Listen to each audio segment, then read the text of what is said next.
Hello guys, welcome to BEd study with Nitika. आज हम discuss करेंगे बीएड सेकेंड सेम का नेक्स्ट सब्जेक्ट, वो है असेसमेंट फॉर लर्निंग। और इसमें हम फर्स्ट टॉपिक देखेंगे असेसमेंट। सबसे पहले हम जानते हैं यूनिट फर्स्ट के सिलेबस को। ये हमने यहाँ लिखा हुआ है। यूनिट सिलेबस के लिए एक नेक्स्ट वीडियो हमने बनाई है। वैसे जो भी टॉपिक हम डिस्कस करते हैं उसमें हम सिलेबस पहले ही दे देते हैं, ठीक है। तो यूनिट फर्स्ट में है मीनिंग, अप्रोचेज और assessment of learning and assessment for learning के लिए जो डिफरेंस है उनके बीच में। असेसमेंट क्या होता है, ठीक है। Assessment basically teaching and learning का, जो भी टीचिंग हो रही है क्लास में, जो भी लर्निंग हो रही है, लर्नर लर्न कर रहा है, उन दोनों के परफॉर्मेंस को इवेलुएट करने के लिए असेसमेंट का हम यूज़ करते हैं, ठीक है। अगर हम स्टूडेंट को कुछ पढ़ा रहे हैं तो हमें पता होना चाहिए कि इस लर्नर की समझ में कुछ आ भी रहा है या नहीं, ठीक है।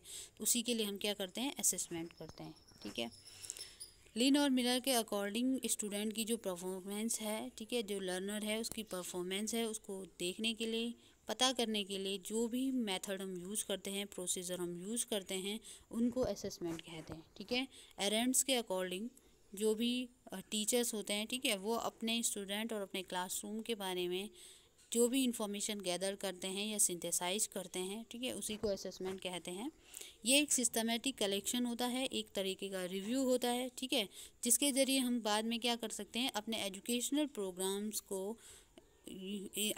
प्रोग्राम्स में यूज़ कर सकते हैं, जो भी स्टूडेंट लर्न कर रहा है, ठीक है, उसके इम्प्रूवमेंट के लिए, ठीक है।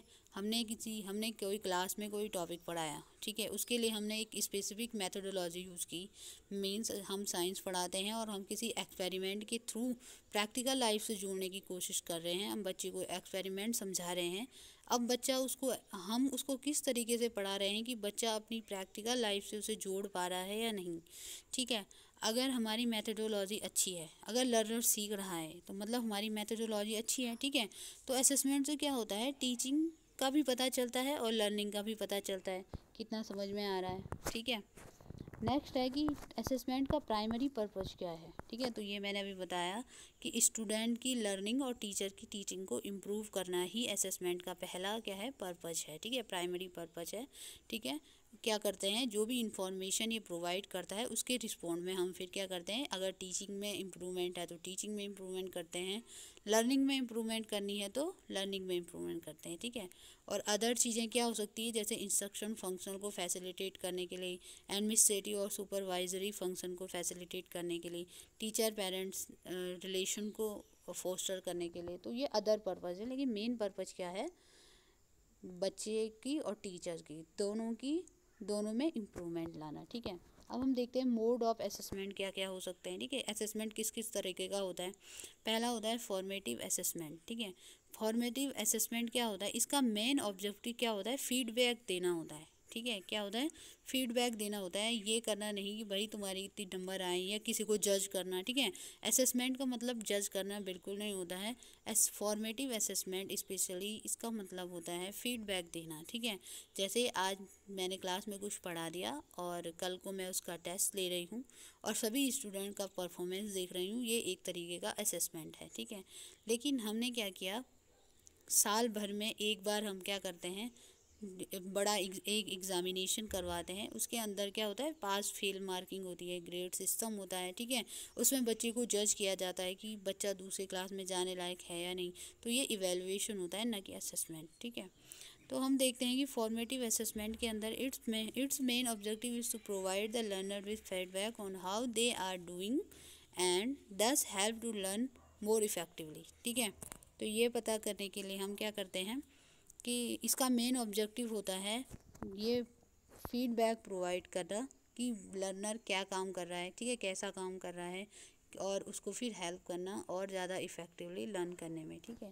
It does not normally count toward a final grade mark और award, not it is it use to determine whether the learner will be allowed to progress to the later stage of a course, ठीक है। इसका मतलब ये नहीं है कि किसी भी फाइनल मार्क, ग्रेड या अवार्ड को काउंट करना, ऐसा कुछ भी नहीं है।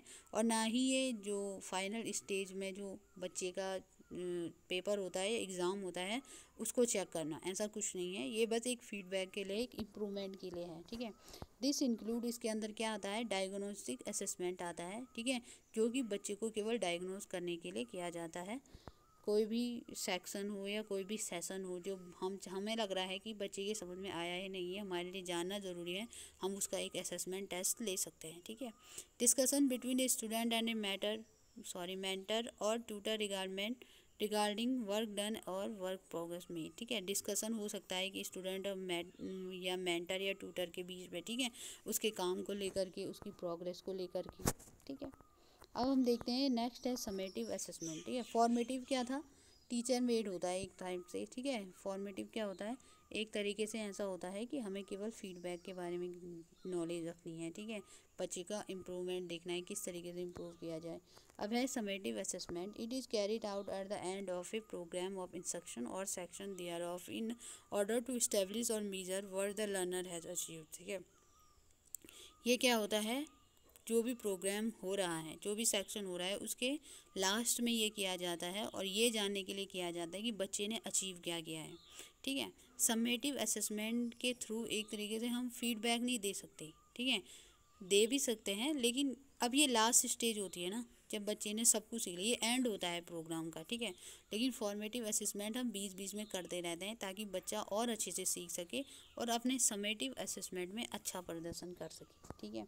It differ from formative assessment in that it generally does count toward a final grade mark और अवार्ड और is used to determine whether the learner is allowed to make progress through the course, ठीक है। ये summative assessment जो है लगभग evaluation की तरह ही है, ठीक है।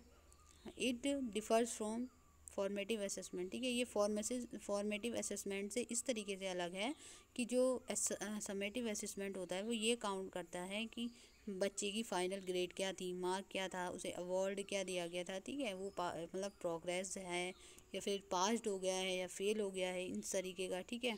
और ये डिटरमाइन करने के लिए कि लर्नर दूसरे कोर्स में जाएगा या नहीं जाएगा, ठीक है। इसके अंदर क्या क्या होता है, रिटर्न प्रैक्टिकल होता है या ओरल हो जाता है, ठीक, एग्जामिनेशन कंडक्ट किए जाते हैं जब भी कोई प्रोग्राम क्या होता है, लास्ट होता है या एंड होता है, ठीक है।